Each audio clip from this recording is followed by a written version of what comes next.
Welcome to the Open Talent Report, the award-winning podcast where we dive deep into the emerging trends in global employment, the future of work, the talent crisis, the demographic deficit, and the new world of work with our expert host, Connor Heaney. Connor is the managing director at CXE EMEA, a company that takes the hassle out of finding, compliantly engaging and paying contractors anywhere in the world.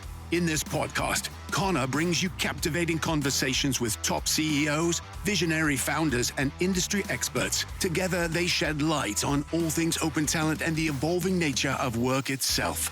So grab your headphones and join us on this exhilarating journey.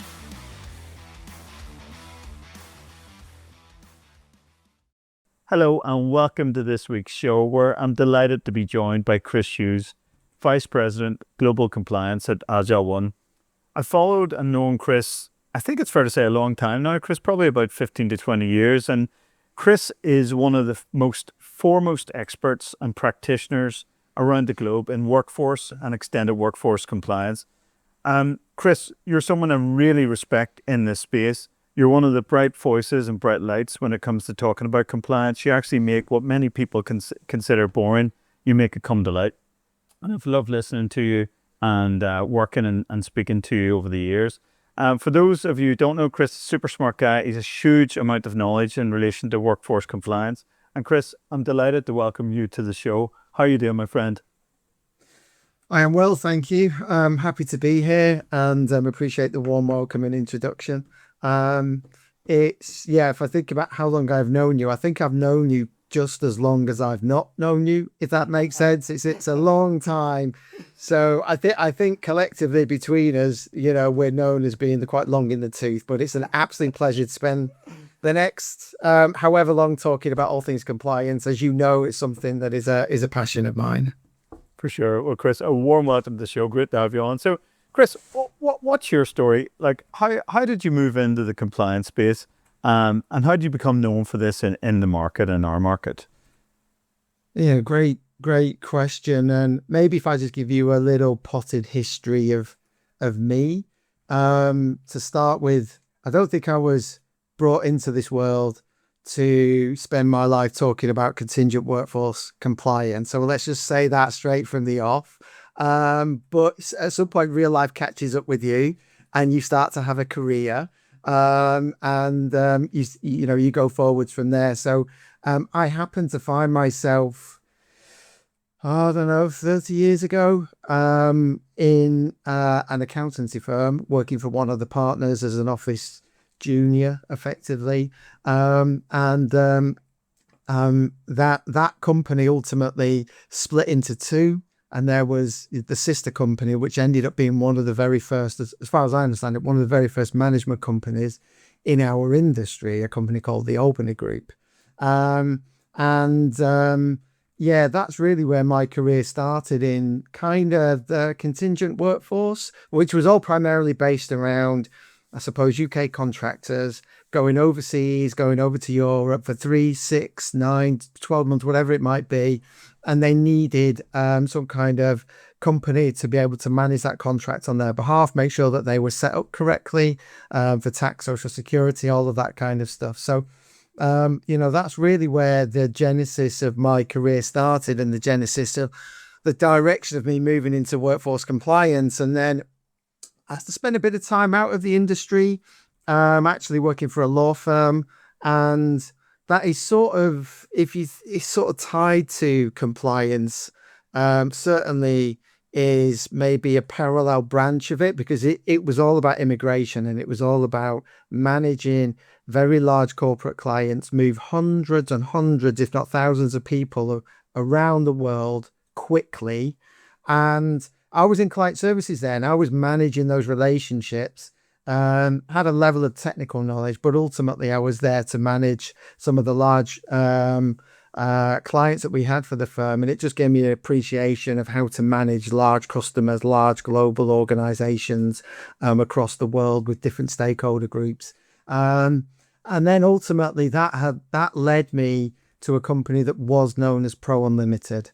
And Pro Unlimited, which is now a different organization, it's called Magnet, is a vendor neutral MSP. And that was the first MSP that I'd worked for. And I was there for maybe, just under 13 years. And that's really where I cut my teeth and where compliance became a natural fit for me, I think. And it was drawing on all of those skills from the past that I'd learned. So, that really helped me. That really, the business, then sort of the remit, my role, the department that I managed, it kind of grew arms and legs across the organization. It was a fun time. And then ultimately, I've just moved to an organization called Agile One, which is a VP of global compliance. And I'm here to really help, enhance the company's value proposition when it comes to compliance, and just do what I do. And so I think ultimately, what I do when I reflect on that period of time, which effectively has just covered 25 years of my life, when I think about all of that, I've got to credit the leaders that I've worked with and that I work for now for allowing me to develop those compliance skills, especially around the global knowledge that you need to have around MSP, VMS, labor leasing rules, contingent legislation, independent contractors, statement of work, how work gets done globally. None of this stuff I kind of knew. I've had to learn it on that journey, and I needed the space, the time, the resources, and my esteemed colleagues and peers that have been, enabled me to do that. Wow, Chris, fair play to you. And I love that you're name checking and referencing the people that you've learned from. I think that's such a great sign of a leader and someone that really is humble, notwithstanding their expertise, which you've got in spades. And I agree with you, Chris. I think the sector that we operate in is absolutely fascinating for the reasons you've outlined, because even if I just put my lens on the UK over the last 10 years, you've had the Finance Crime Act, you've had IR35 in the public sector, you've had IR35 in the private sector. More recently, we've got the UK umbrella reforms. Prior to the start of 2026, last quarter 2025, we had the Employment's Right Bill from the UK Labour government. And it's just fascinating. And that's one country. And Chris, you work in a leadership role in a global corporation. So your day must be endlessly fascinating with all these different rules and regulations. Yeah, it is. You're absolutely right. And I think the one thing to draw out from what you've just referenced there is the pace of change now. It's all angles all the time from everywhere. Full stop, new sentence, right? It is. It's incredible. So it feels like these things are faster, coming at us faster than ever before. And I think part of that has to be the way that we consume information now is very different to how it was back in the day. So the advancements of technology, digital, all of these things get known around the world quicker, faster.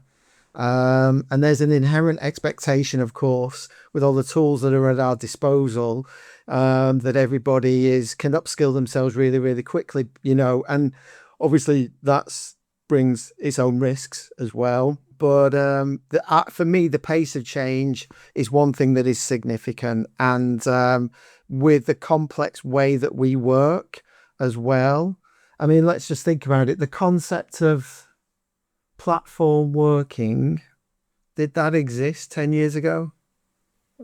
I don't know if it did. I don't think it did.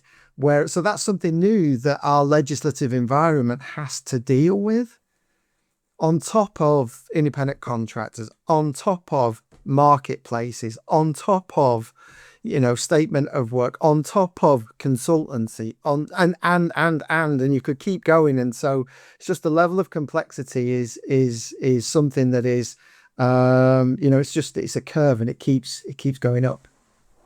I agree, Chris. And Chris, we hadn't planned to talk about this, but if you'll indulge me, what do you think is driving a lot of the regulations and legislation when it comes to essentially non-employee workers, like whether it's a contingent worker, an independent contractor, a temporary agency worker. There seems to be really over the last 10 years, almost like a regulatory convergence, right? Whether it's the European Union, whether it's the United States, there seems to be much more legislation, regulations, case law around how workers are engaged, paid, managed, and also giving them some risks rights as well. Like in your view, Chris, what do you think is driving that convergence and some of these changes that we've referenced so far?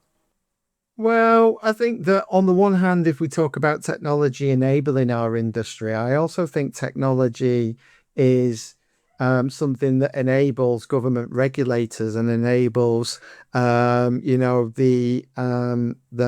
the legislative environment to be able to get smarter about what they do as well. Now, the law is always catching up with the business world.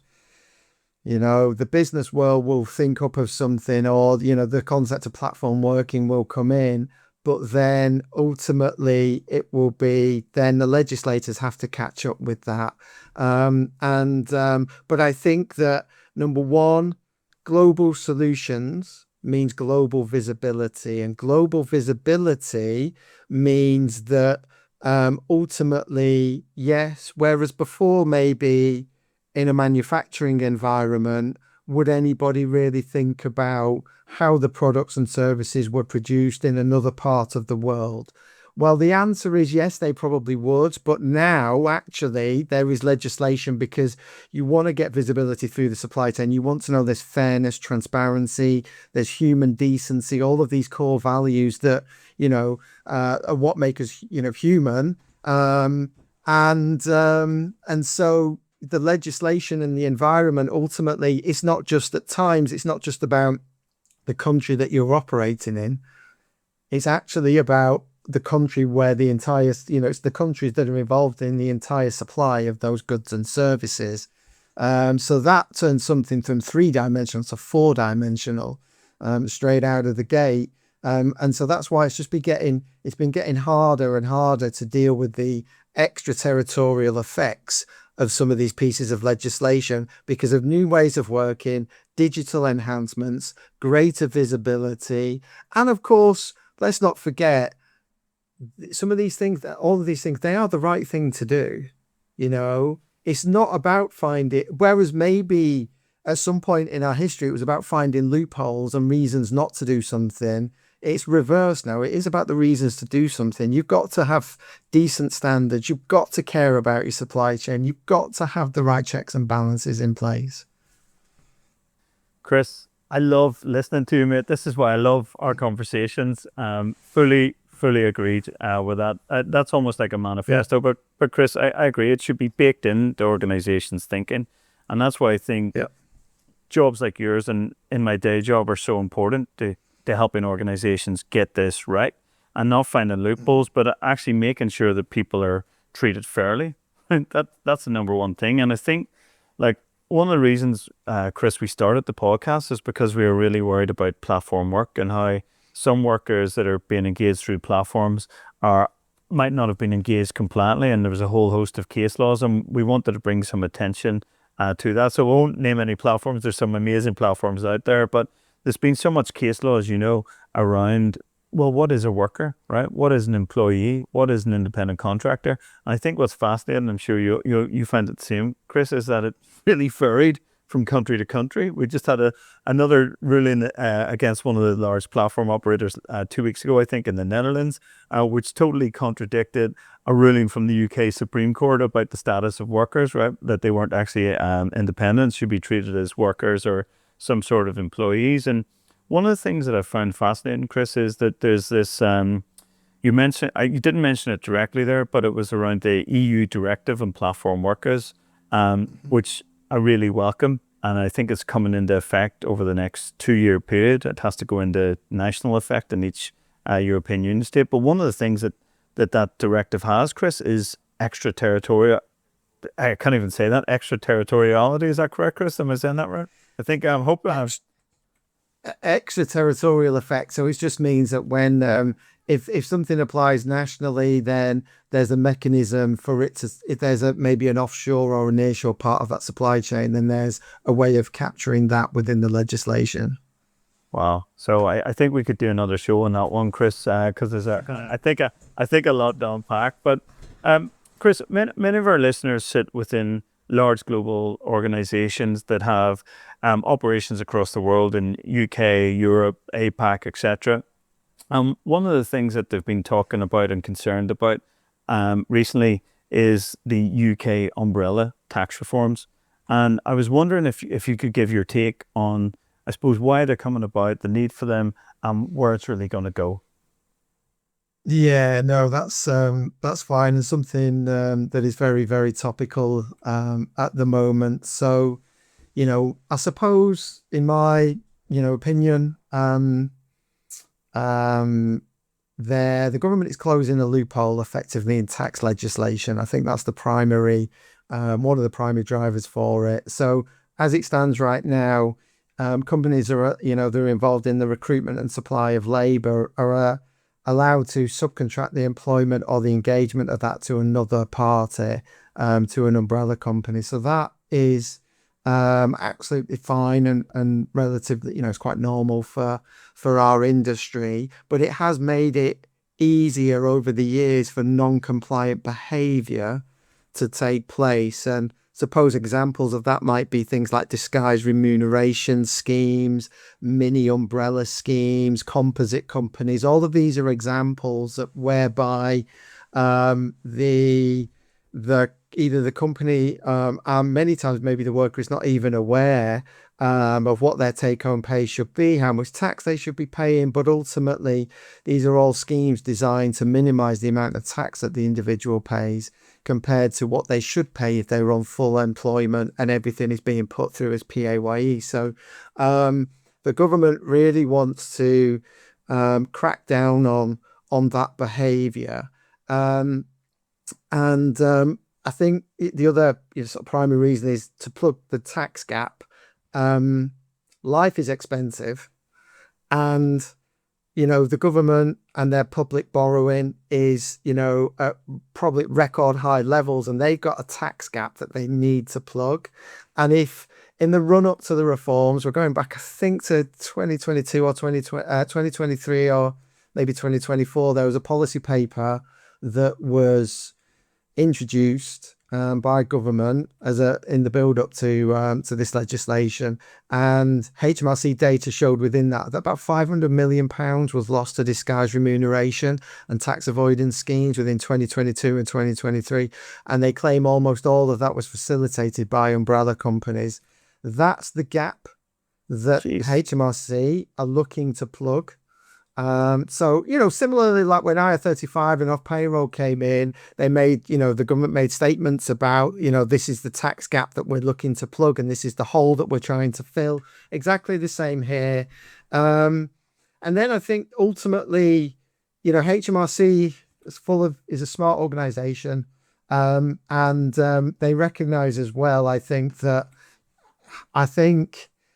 they're moving to a place where they want the supply chain to be self-policing effectively. And I mean that with all due respect, to HMRC, but I think they want to put the onus and responsibility for the compliance within that supply chain, actually within the supply chain. They want to put the liability there. And so within this new Chapter 11, there is a mechanism to recuperate any tax shortfall from the other parties in that without a statutory excuse. There's no excuse that you can give for the failure of tax and national insurance within that supply chain. Wow. And it's not like HMRC can go to anybody within that supply chain. There's the concept of relevant parties. So it depends on who is in the supply chain, the makeup of it. There's different examples and different constellations, but typically it is the party that contracts with the end client.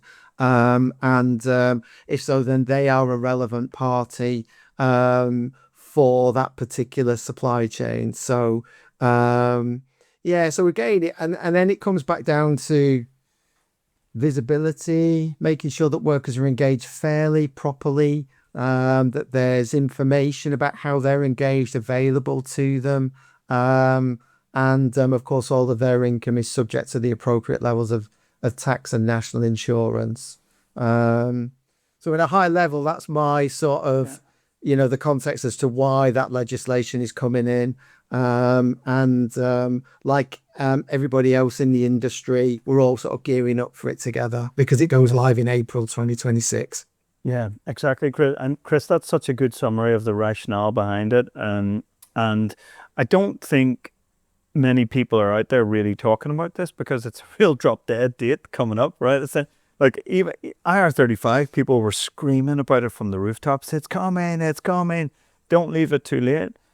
Whereas this feels somewhat under the radar, despite what I said. Like some companies are already talking about this. I'm sure they're talking to your organization about it, Chris. But there doesn't seem to be the publicity and the clamour that there was around IR35. And if I was an enterprise or an organization or one of those companies in the supply chain, I would be really more concerned about this legislation, actually, Chris, than IR35, principally for this reason that you've mentioned. Essentially, it's strict liability offence, which is there is no excuse. There's no reasonable excuse. There's no unreasonable excuse. There's no I took best endeavours or I took best measures and I audited the supply chain up the wazoo, right? It doesn't matter, right? If you fall foul of that. And if I was an organization in that supply chain, I'd be really bloody concerned. Is that too simplistic in your view, Chris, or is it or does that make for a good YouTube clip? No, actually, no. I think I'm with you. But I think that it will gather pace. I think the noise levels will increase as we get closer to the April deadline, for sure. I had a conversation today with somebody, and we're sort of saying the April deadline. It is a hard deadline, but ultimately, yes, it's not like the world's not going to stop turning if you're not quite ready. But the reality of it is that you will be holding you'll be holding the carrot as of April 2026. So you've got to be ready for that and prepared for that, and have all your stakeholders lined up, and but I think maybe some of the noise levels around IR35 were, so comparing the two situations, I think some of the noise levels around IR35 was because it was a direct, pretty much in all circumstances, the liability, sat with the end user client. Fair. It was their responsibility to make the status determination statement and to use reasonable care. And there was, having been involved in it with my previous organizations, there was a lot of operational adjustments that were needed, either from a technology standpoint, contracts, etc. Now, all of that stuff is still needed, I think, with what's coming in now for umbrella companies. But actually, some of the behind the scenes operational processes will just continue as they are.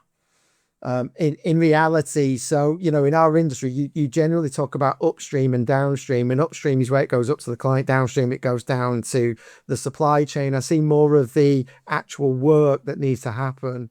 Yes, there's stakeholder management, very important, critical. Clients need to be educated about this. Cool. 100%, and they need to be involved in terms of what it potentially might mean from an impact perspective from their program, their access to talent, all of those kind of things. But ultimately, like, the actual BAU processes behind the scenes will just keep ticking over. So I think maybe that's why some of the noise levels are different. I think that's a really nuanced and thorough explanation, Chris. I hadn't thought about it from that perspective, actually, and that is bloody bang on. So, like, Chris, notwithstanding the strict liability element, notwithstanding the potential less risk for the end user, right, depending on who is the relevant party under the legislation, like, sitting in your seat, is there anything that you'd recommend? I don't want to give away your secret sauce or anything for free, but is there some controls that you would suggest that organizations implement in order to be compliant or to ensure best practice within their supply chain? Yeah, sure. And ultimately, secret sauce, I think, is just I define it more as what good looks like and the direction of travel for the industry, because ultimately I think that's I think a lot of organizations are looking at these measures in a similar fashion. The first is make sure you've got robust onboarding due diligence. Make sure that you're thoroughly vetting the organizations that you've decided to work with from an umbrella perspective, or that are in your second tier supply chain. It's not enough just to kind of just say, well, it's in a contract, it's not my problem. Like, you've got to have skin in the game. This is the point. You've got real skin in the game now. So really strong onboarding checks.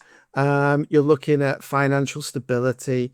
You're looking at, knowing these organizations. You're looking at making sure they've got all of the right policies, procedures. They've got the right setups. They pass, you review their company documentation, all of that kind of stuff. So really strong onboarding checks, and financial checks. And a lot of the industry is moving to defined PSLs, which stands for preferred supplier lists, which effectively means that you've got a list of organizations that you've vetted that are approved. And so those are the organizations that you work with, and that's clear, and that's up there in flashing lights for everybody.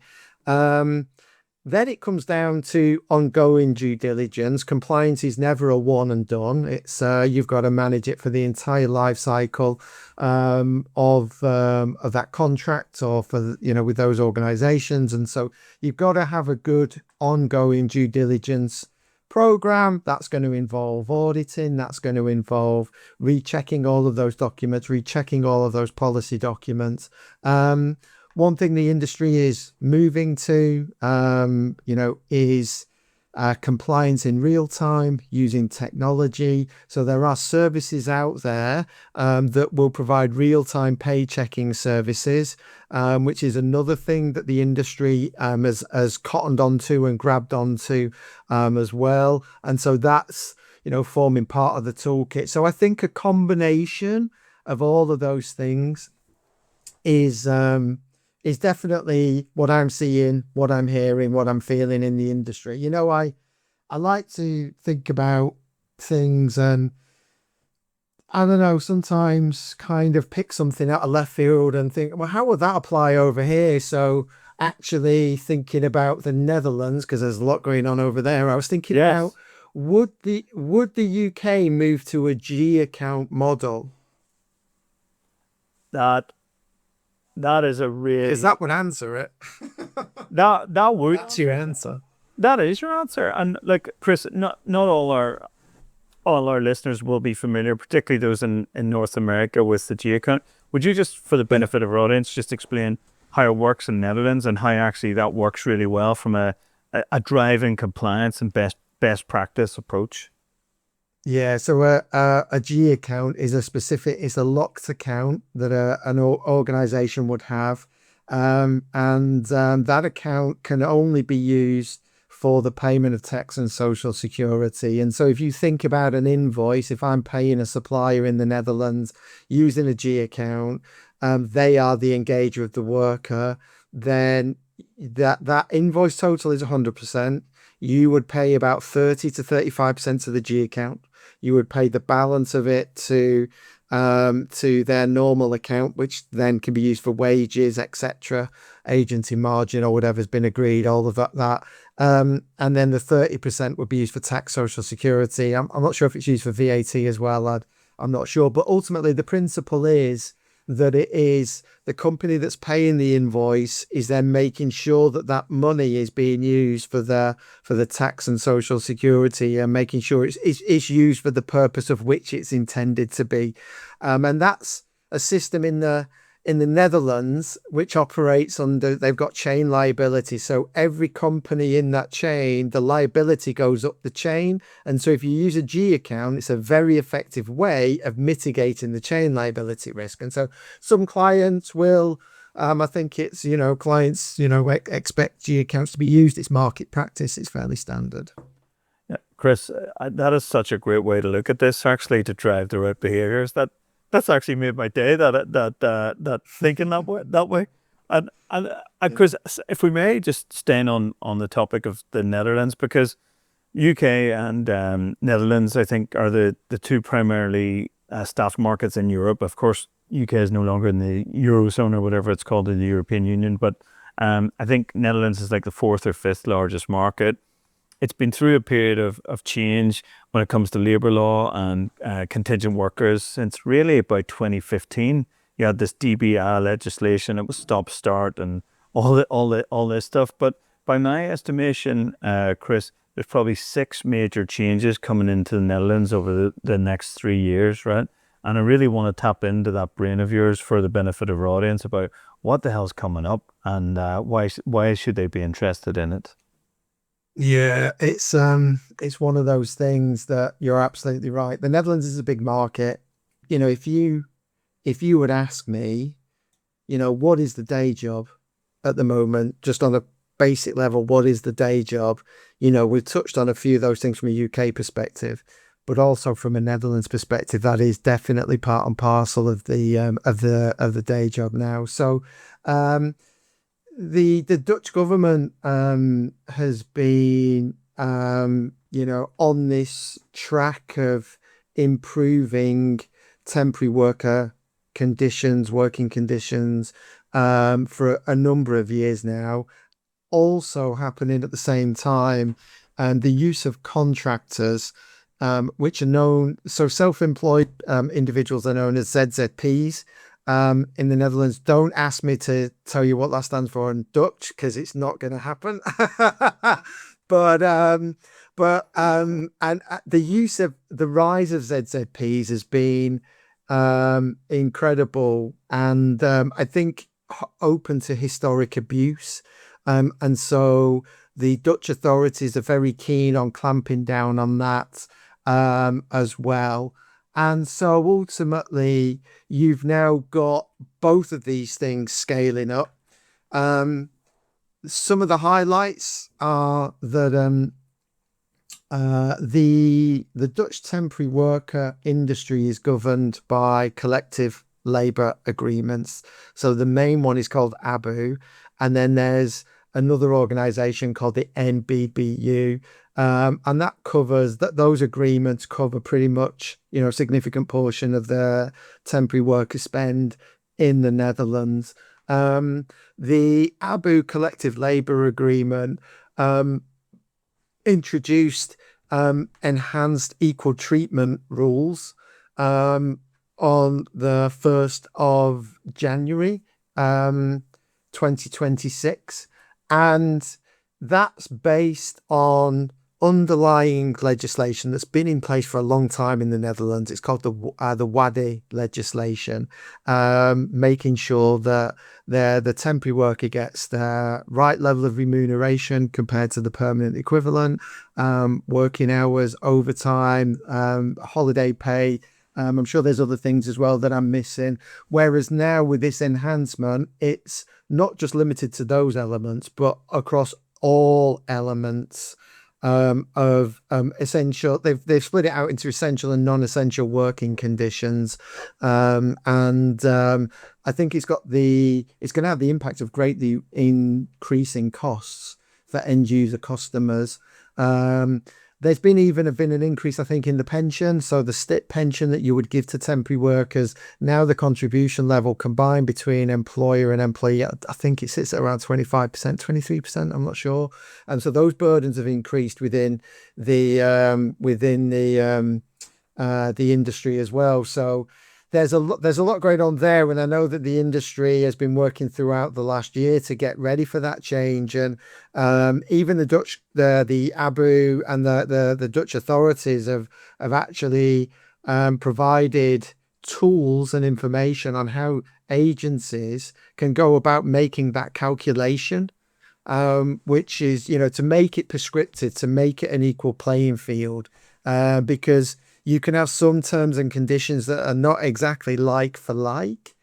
And so it makes it very difficult. So without going into too much of the specificity, that's been taking up a lot of time. Then you've also got elimination of, I think, 0 hours contracts, and an introduction of basic contracts with guaranteed hours, I think, going on. And then you've also got other measures which are effectively aimed at reducing the period of time a temporary worker can be engaged on a temporary work contract, which is known as phasing in the Netherlands. So that's going to reduce that period of time. You've got phase A, 52 weeks, and I think phase B is now being shortened to 6 contracts in 2 years. So very technical. The takeaway is that you can't be a temporary worker for the length of time that you could be prior to the legislation. So that's to do with temporary workers. On the contractor side, you've got a couple of things going on around the assessment of employment relationships, which is known as the VBAR. I'm not sure if you're aware of that, Connor. Mega. But yeah, the engager of the independent contractor needs to assess the substantive and organizational elements, control, supervision, direction, all of those things that we say make it as a contractor. Is that actually a contractor? Are they working in their own account and under their own risk? All of those things.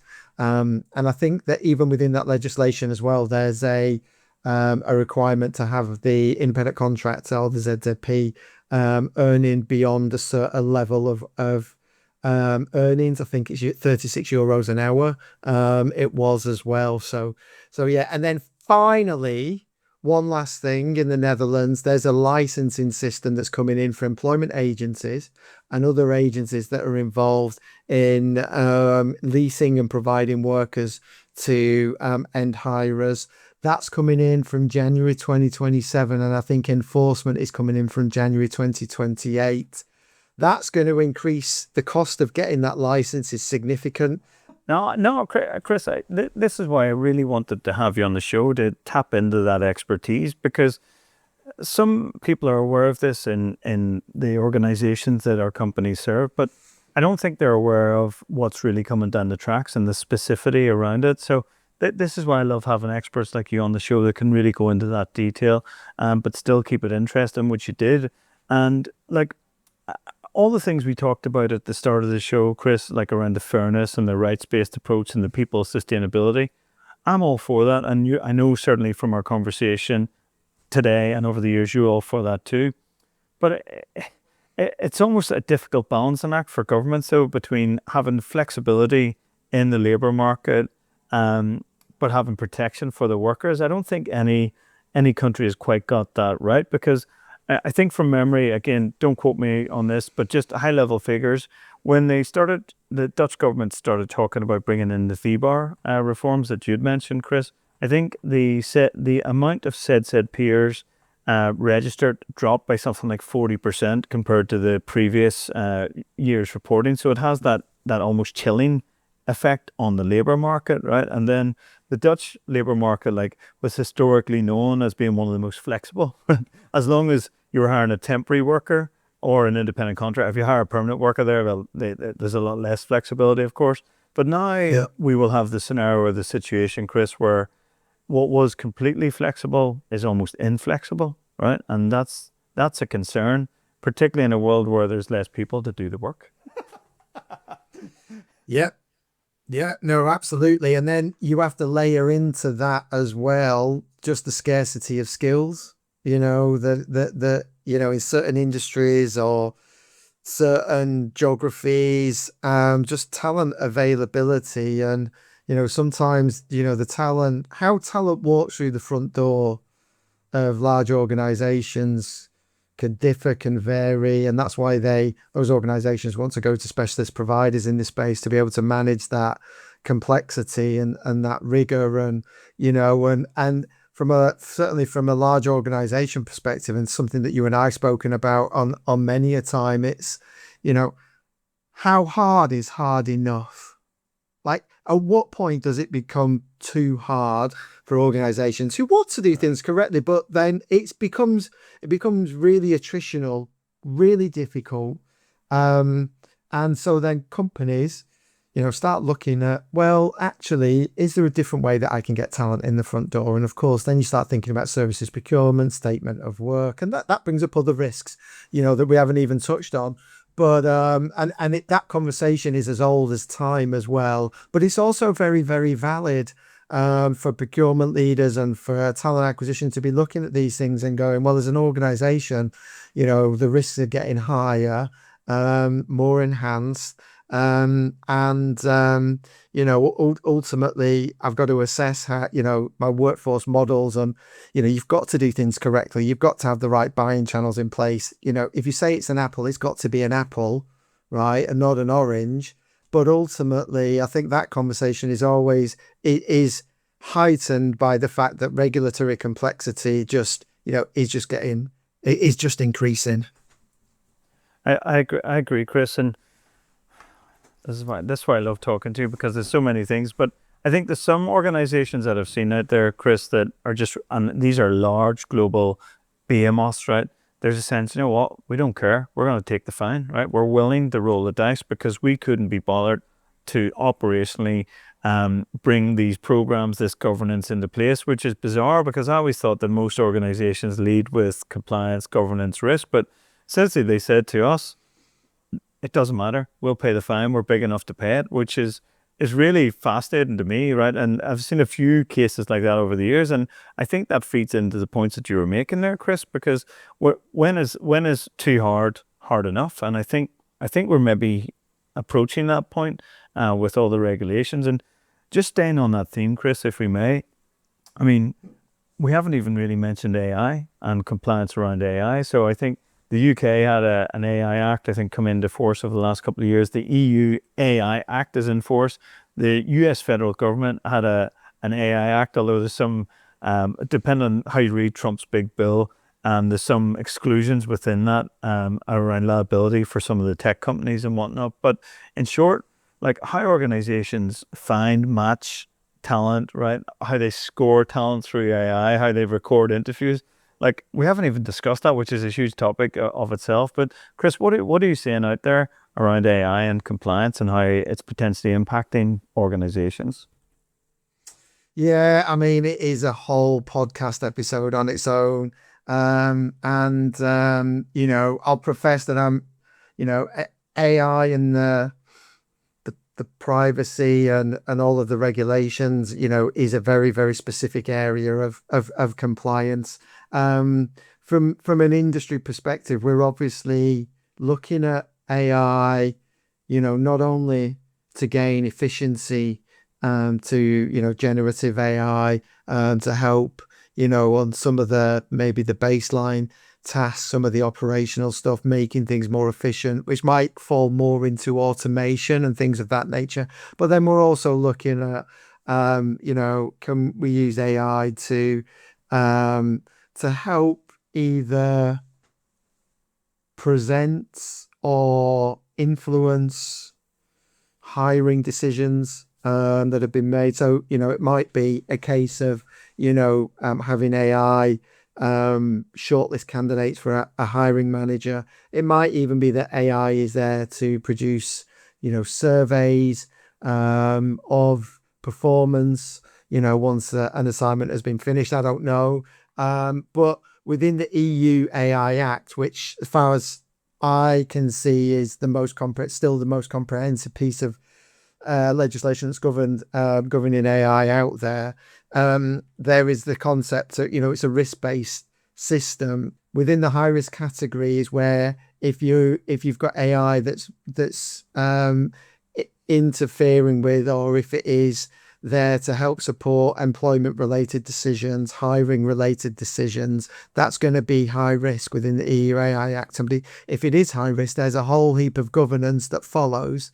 And in fact, the deadline, I think, is this year, isn't it? August 2026, to have any high-risk AI systems Correct. registered with the EU registrar that's being developed. So, my worry and my fear is for a lot of organizations, that may or may not be staking the future of their organization on AI, being a cornerstone and keystone of their strategy, is that's a future strategy for any company, but you need to have robust governance investment now, and you need to make sure that any processes that you've got are effectively, and any tools that you're using, that you've got that compliance piece absolutely locked down. It is mission critical, so that you're building your A strategy with governance and with risk management embedded. The big risk that I think of is ultimately bias, which is how these large language models are trained, and how can you ensure that that it's not producing bias outcomes. And you've got to be able to evidence that. You have to be able to evidence that. But ultimately, it is that there is a lot to unpack there. And just as a general comment, I do wonder whether the industry is moving at such a pace that side of things it's not that I'm saying it's being forgotten, but is it given the real estate that it needs? And case law and time will tell. Yeah, I agree with you, Chris. I think it's the kind of keep up, right? Can we keep up with that? Chris, just getting back to the workforce compliance arena, what have you seen in organizations that have got it wrong, and what advice would you maybe give to help them plan for some of the legislative changes and just keeping that ongoing monitoring and maintenance and scanning the horizon to see what's going on? Like what not advice, but what tips and tricks would you potentially want to share? Well, I think just what do I see is my main worry is that organizations ultimately see compliance as a balance. It's effectively a number on a balance sheet, right? It's a cost. The question you've got to ask yourself is the cost of doing it greater or less than the cost of not doing it, right? And ultimately, compliance, when it comes in, when you get hit with a regulatory fine, when you've got inspectors wanting to audit you, when those are serious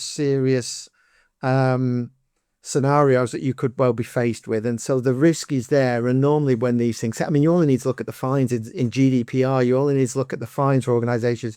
You're talking X% of turnover. That's enough to close the door and turn the lights off if you're not careful. So the cost of doing it versus the cost of not doing it. And my argument is, well, the cost of doing it is always inevitably better. And not only that, you then present yourself with a strategic differentiator. Compliance, when it's done right, is an enabler. I love it when we go into new markets, because that gives me the opportunity, to upskill myself, and my teams and my organization. But I also, it's a chance to show the client and demonstrate to the client, make you sticky with the client, showcase domain expertise. And so actually I find, compliance is a strategic differentiator, and it should be viewed as that. I go back to the comment is, I can't deny, Connor, it is getting harder to do what we do from a regulatory standpoint. There is more to pay attention to. So you need really strong controls within your organization. And it can't just be a tick box exercise. It really can't be. I'm a compliance guy. So the question you ask yourself every night is, can I sleep tonight? Right? That's the question. And you've got some things that you can live with and some things that you really can't live with. You've got to make sure you're always the right side of that line from an organization standpoint. Oh, fair, Chris, fair play. And I love that answer and how you think about things.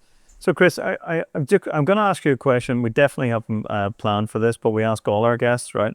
And the question is this: what is your prediction or predictions for the future of work? Can't speak today, Chris, clearly. What is my prediction for the future of work? What is my prediction from the future of work? I think at some point on your organization map, you will